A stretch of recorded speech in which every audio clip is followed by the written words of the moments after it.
السلام عليكم، مرحبا بكم معايا في فيديو جديد على قناتي وقناتكم البنه ديال زمان مع سهام. كنتمنى تكونوا كاملين بخير وعلى خير وانتم كتشاهدوا هذا الفيديو.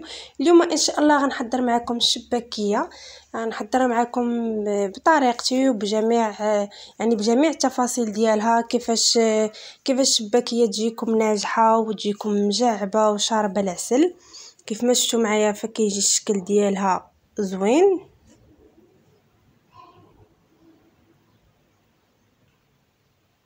هاد الشباكيه كتجي ناجحه من اول تجربه.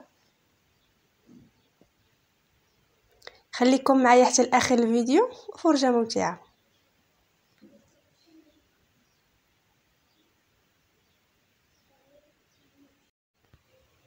غنبداو بسم الله بالمقادير. كيف ما شفتوا هادو هما المقادير اللي غادا نحتاج. عندي كيلو ديال الفورص وزدت عليه كاس ديال العنبه، في المجموع 11 كاس. عندي كاس معامرش ديال الزيت نباتيه كيف ما شفتوا معايا، وغادا نزيد نعمرو بزيت البلديه، زيت العود. غنقويو زيت العود حتى فاش غنقليو الشباكيه غتعطي واحد المروره الشباكيه ديالنا. عندي كاس ديال الزبده اللي مذوبه مزيان، من الاحسن الزبده تكون نوعيه جيده. وعندي كاس ديال الجلجلان كما شفتوا اللي محمره ومطحون ومغربل، وكاس ديال اللوز سوا بلا تحمر مطحون ومغربل. عندي معلقه صغيره ديال القرفه، عندي راس معلقه ديال الخميره كيف ما شفتوا، وعندي واحد الضامه ديال الزعفران. عندي صفر بيضه، وعندي معلقه اونس كبار ما بين نافع وحبه حلاوه هما مطحونين ومغربلين. عندي شويه الملحه وشويه المسكه الحره اللي مدقوقه مع شويه السنيده. غنحتاج الخل تقريبا، غدا نعطيكم بالعبار شحال غنستعمل، والمزهر طبعا باش غنجمعوا العجينه ديالنا.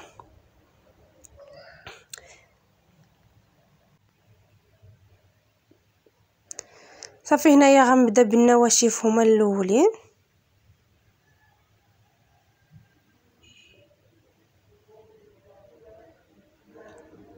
غادا ندير الملحه،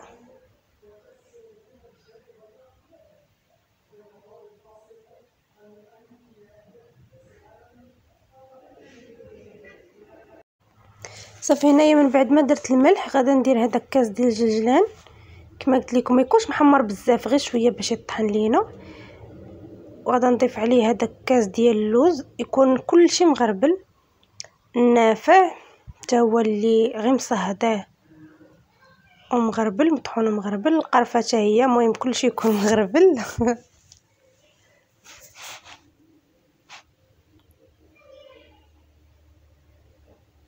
صافي غادا نضيف هذاك الكاس ديال الزبده اللي مذوبه ومخليه شويه حتى ينشف من ديك الحليب ديالها. صافي وداك الكاس ما بين الزيت البلديه وزيت الروميه. صافي كنرمل هادشي ديالي مزيان على هاد الشكل كيف ما كتشوفوا معايا. هذه مرحله مهمه باش الشباكيه تجينا ناجحه.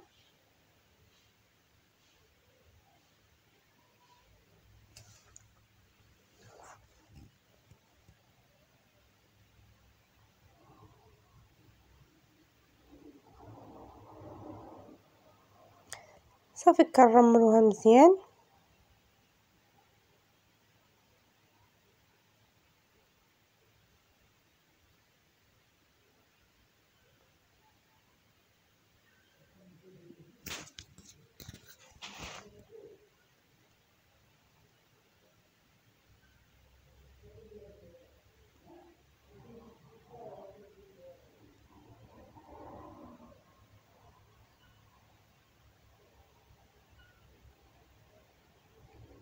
صافي من بعد ما غادا نرمل النواشف ديالي مزيان، غادا نضيف المقادير الاخرين. شفتوا ملي كنرملها، ملي كنولي نجمعها في يدي كتولي تجمع معايا.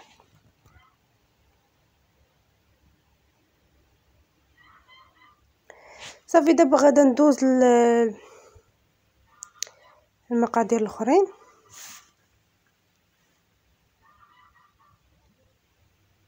صافي هنا من بعد ما رملت العجينه ديالي مزيان غادا نضيف المقادير ديالي الاخرين. عندي خماره،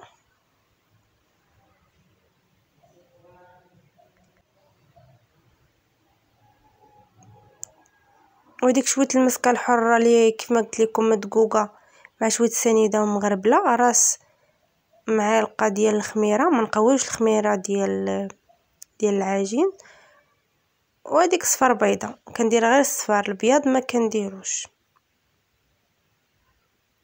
صافي غنجيب واحد الكاسرونه اللي غنوضعها فوق النار، غادا ندير فيها هذيك طامه البنه ديال الزعفران، وغادا نضيف تقريبا ما بين ما غنديرش نص كاس ديال الخل كامل، ما بين نص كاس وربع كاس كيف ما كتشوفوا معايا.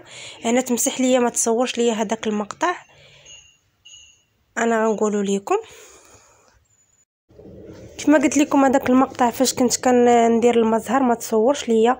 درت هذيك القرعه كامله ديال المزهر مع الخل، درتهم في الكاسرونه. القرعه ديال المزهر جابت ليا يعني عبرتهم، جابت ليا كاس اونس ديال المزهر، درتهم فوق البوطه حتى سخنوا مزيان. صافي كنبدا نجمع في العجينه ديالي على هذا الشكل. كيف ما كنعرفوا بان العجينه ديال الشباكيه كتبقى شويه قاصحه وكتبغي تدلك. صافي هنا كنبدا نجمع، هنا غنحس باللي مازال خاصني المزهر يعني غتبقى ناشفه. غادا نزيد نص كاس واحد اخر ديال المزهر، يعني في المجموع انا هاد العجنه خدات ليا 2 الكيسان ديال المزهر.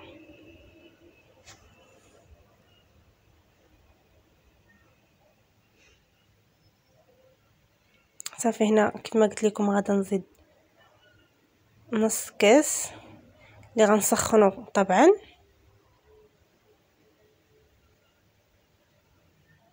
صافي وغادا نكمل على العجينه ديالي. صافي هنايا من بعد ما سخن ليا مزيان هذاك نص كاس ديال المزهر غادا نبدا نضيف بشويه بشويه، ولكن انا في الاخير غادا نضيفو كامل. صافي وانا كنجمع على هذا الشكل وكندلك. كنعرفوا بان ضروري العجينه ديال الشباكيه تكون قاصحه شويه، ولكن دلكوها.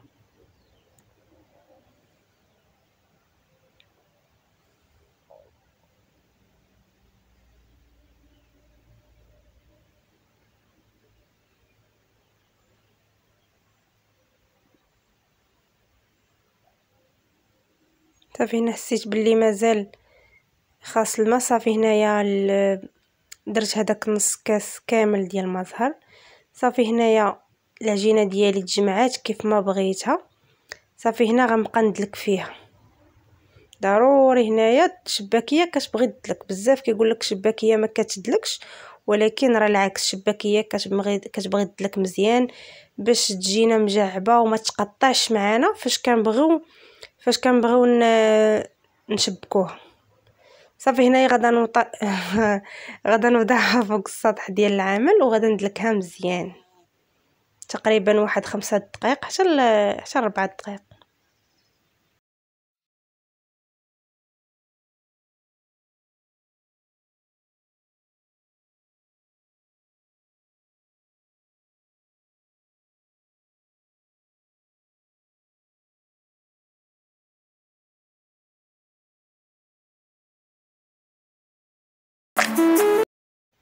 صافي هنا مباشره من بعد ما دلكت العجينه ديالي غادا نوجد واحد بلاستيكات باش غادا نوضع فيهم العجينه ديالي. صافي هنا غادا نقسمها على 7.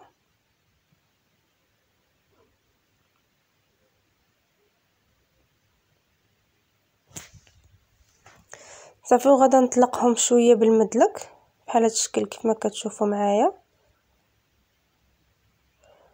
وكنطويهم على هذا الشكل. غادا نديرهم على شكل مربع بحال هذا الشكل، وكنوضعهم في البلاستيكه. ضروري كنوضعهم في البلاستيكه باش العجينه ما تنشفش معانا كيف ما شفتوا على هذا الشكل. هاد المرحله مهمه للشباكيه ديالنا.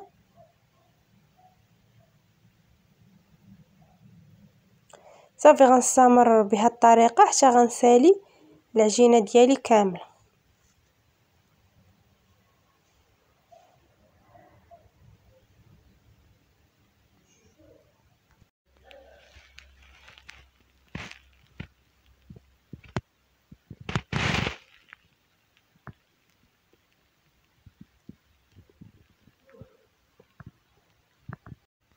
صافي هنا مباشره من بعد ما شكلت العجينه ديالي فيكسيت الماكينه باش غادا نطلقها. صافي غادا نطلق العجينه ديالي في هذا الشكل بالمدلك، غنقطع على 3 والعجينه العجينه اللي غتبقى ليا ضروري نديروها في البلاستيكه. صافي كنطلق العجينه ديالي فحال هكا طول وعرض باش تعطيني العرض. صافي غادا ندوزها في الماكينه المره الاولى في رقم 2، غنعاودها في رقم 2، من بعد غندير رقم 4، غندوزها في رقم 4، المره الاخرى غندوزها في رقم 5، يعني الاخير رقم 5. انا عندي حتى الرقم 6، ولكن رقم 6 فاش كندوزها في رقم 6 كتجيني رقيقه بزاف ومقطعه. هنا الماكينه كانت عندي فيها شويه الزبده، صافي حيدتها. صافي وغدا ناخذ هذيك الجراره ديالي وكنورك عليها بحال داك الشكل باش تقطع ليا مزيان.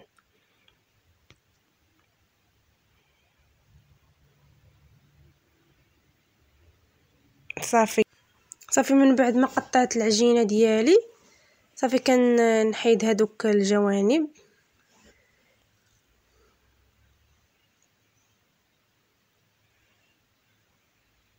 كنجمعوهم تما في بلاصيكه ما نخليوهمش على برا باش ما ينشفوش لينا.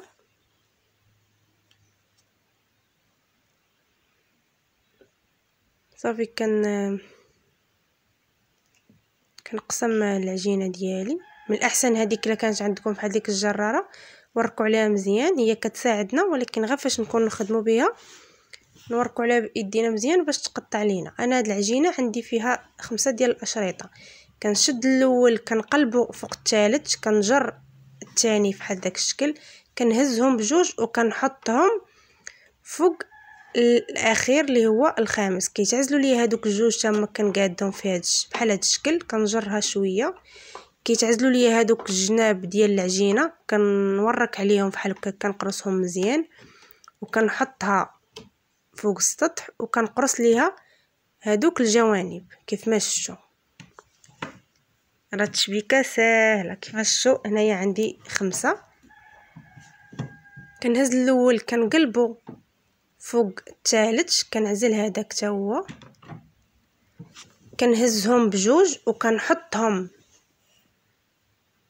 فوق الشريط الخامس، كنقاد هادوك الجوج بحال هذاك الشكل، كنشد كتعزل ليا واحد العجينه جوج الاطراف ديال العجينه من التحت. صافي كنقرصهم وكنحط العجينه ديالي وكنقرصها في الجناب كيف ما شفتوا، كتجي بحال هذا الشكل. هذه هي التشبيكه اللي معتمده عندي، كنخدمها للكليان ديالي في الطلبيات وكل شيء. غنعاود معكم وحده اخرى.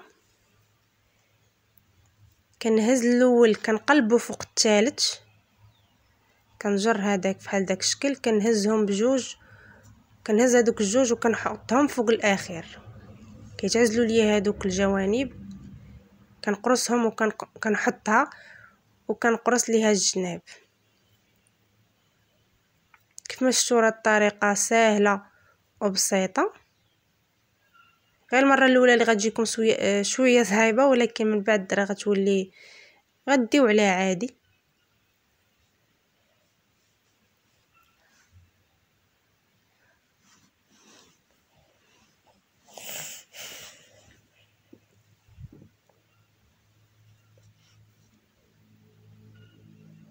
صافي كنستمر بهذه الطريقه حتى كنسالي العجينه ديالي كامله. وهذوك يعني العجينه اللي كتشيط ليا كنعاود فاش كنجمع كميه كبيره كنعاود نجمعها وكنشكلها حتى هي على شكل مربع او على شكل ظرف، وكنعاود نطلقها حتى كنسالي الكميه ديالي كامله.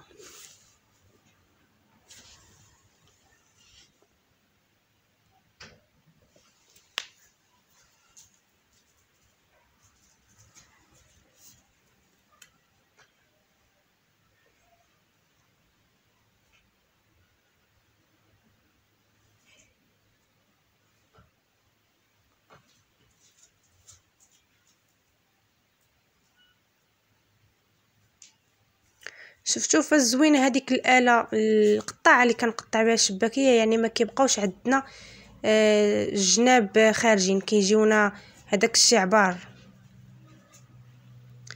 صافي كما قلت لكم غادا نستمر بهذه الطريقه حتى غادا نسالي الكميه ديالي كامل.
صافي هنايا من بعد ما ساليت الكميه ديالي كامله وكملت العجينه ديالي، راه كتخرج كميه كبيره، يعني البلاطو الاخر ما بينش في التصوير. صافي هنايا وجدتها انا في العشيه، غدا نخليها تبات، ما غتوقع عليها والو حتى الغدا ان شاء الله عاد فاش غدا نقليها. صافي هنايا الغد ليه في الصباح درت الزيت ديالي كتسخن. صافي وجدت العسل ديالي اللي وجدته معاكم. صافي الزيت ديالي سخنات مزيان ونقصت على البوطه تكون متوسطه باش ما تحرقش لينا الشباكيه وتخطف. صافي وكنبدا نوضع في الشباكيه فوق الزيت. تقريبا هاد العجنه احتاجيت ليها اطرو ديال الزيت. صافي وجدت جلجلان اللي منقي ومحمر باش غدا نديرو فوق الشباكيه. صافي كنبقى نقلب بحال هذا الشكل. المهم قليان عادي ديال الشباكيه، غير خاصنا نعرفوا كيفاش نطيبوها وما نجهدوش عليها البوطه باش ما تحرقش لينا. هذا هو العسل اللي وجدت معاكم كيف ما شفتوا في الفيديو اللي قبل. اللي مازال ما شافوش غدا نخليه لكم في صندوق الوصف تحت الفيديو.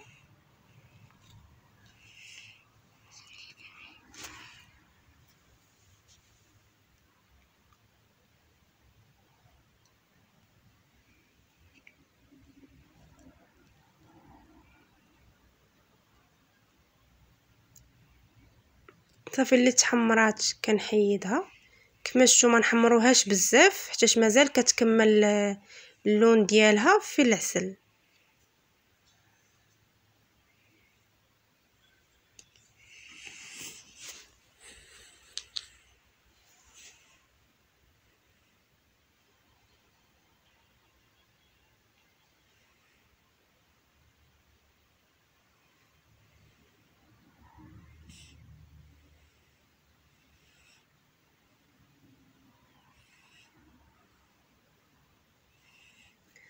صافي غنستمر بهذه الطريقه.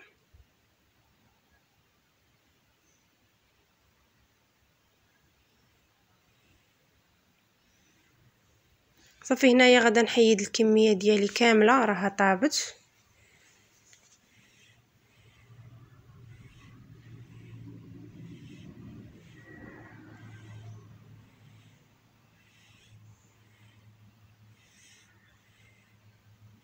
صافي من بعد ما غدا نحيد الكميه ديالي كامله غنخليها في العسل تشرب مزيان، وغدا ندير كميه واحده اخرى حتى تقرب طيب، يعني نبغي نحيدها من الزيت. صافي ونحيد هذيك الكميه ديال العسل. بالنسبه للعسل ما كنديروش كامل، يعني مره كنديرو شويه، حيت هذا اللي كنوضعوا فيه الشباكيه من بعد ما كيسخن كيولي يعني مطلوق، كيولي جاري، ما كيبقاش لصق لينا مزيان في الشباكيه.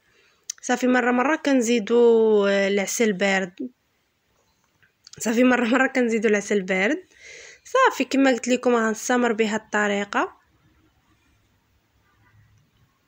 حتى غدا نسالي الكميه ديالي كامله.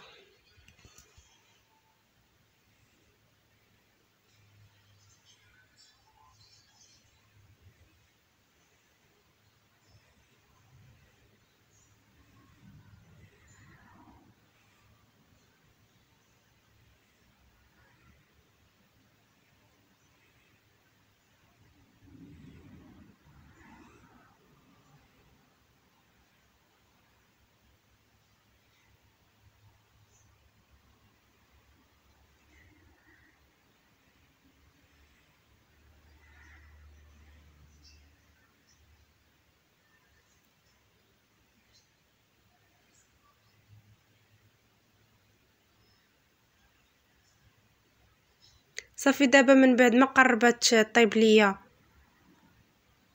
المقله الاخرى، الشباكيه اللي فيه المقله، صافي كنصفي الشباكيه ديالي فشي صفاي بحال هذا الشكل.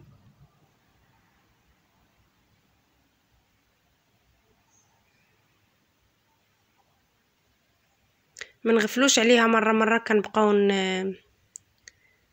نقلبوها.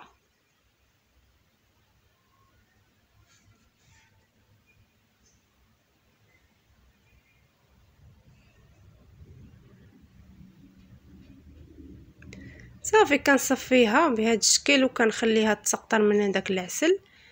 من بعد ما كطيب ليا هذيك صافي حتى هي كنوضعها في العسل، وانا مستمره بهذه الطريقه حتى كنسالي الكميه ديالي كامله. كنعرفوا بان الشباكيه يعني في ما كتعطلناش في القليان وفي التعسل، يعني غير التشباك ديالها اللي كيشد اليد.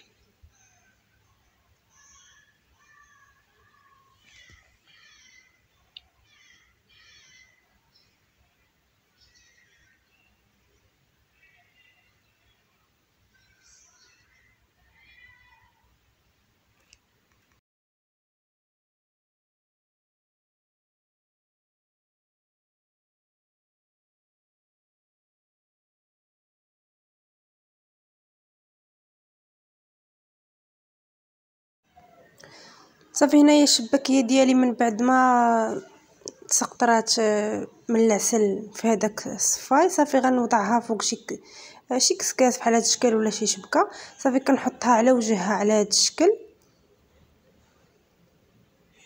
صافي، وكندردر فوق منها كما قلت لكم الزلجلان اللي محمر، منقيو محمر، ما نديروش خضر، ضروري يكون محمر.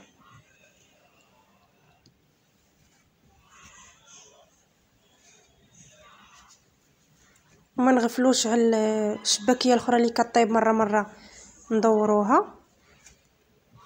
صافي كندردر بهذه الطريقه كيف ما شفتوا، الطريقه اللي معروفه.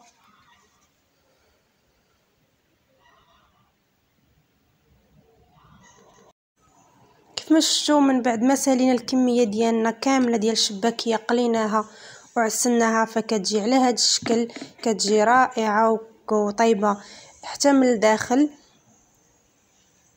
وكتجي شاربه العسل. واخا كتبقى معانا مده طويله ما كتنشفش لينا وكتجي مجعبه كيف ما شفتوا. والان وصلنا لنهايه الفيديو. الا عجبكم الفيديو ما تنسونيش من لايك وكومنتير زوين، واللي اول مره غيشوف القناه ديالي وعجباتو ما ينساش يتابونا ويفعل الجرس باش يبقى يوصلكم كل جديد. والى فيديو قادم ان شاء الله.